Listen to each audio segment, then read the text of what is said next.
ఈటల రాజేందర్ పదే పదే కొన్ని అంశాలు చెప్పారు. కాళేశ్వరం ప్రాజెక్టు ముమ్మాటికి కేసీఆర్ తానే డిజైన్ చేసి తానే కట్టారు అని చెప్పారు. ఈ అంశాన్ని ఈరోజు కమిషన్ ముందు చెప్పారా?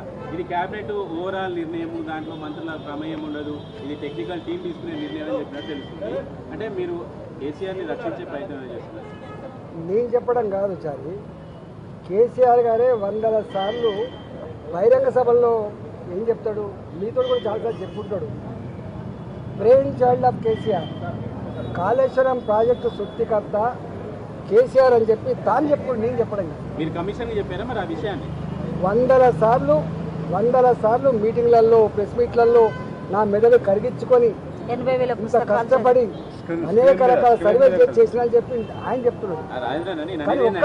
కమిషన్ ముందు వెళ్ళినప్పుడు మాత్రము ఇది కేబినెట్ నిర్ణయము, టెక్నికల్ స్టాఫ్ తీసుకుంటది, మాకు రాజకీయ నాయకులకు సంబంధం లేదంటే ఒక రకంగా మీరు కేసీఆర్ని బయటపడే ప్రయత్నమే కదా.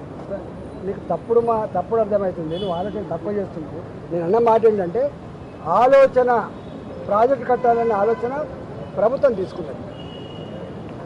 టెక్నికల్ కమిటీ తుమ్మిడిహట్టి దగ్గర కట్టొద్దని చెప్పింది. దానికి నిర్ణయం తీసుకున్న వ్యక్తి మొట్టమొదటిగా కేసీఆర్ ఈజ్ బాస్, మొత్తం క్యాబినెట్ బాస్ కేసీఆర్, రాష్ట్ర ముఖ్యమంత్రి కేసీఆర్.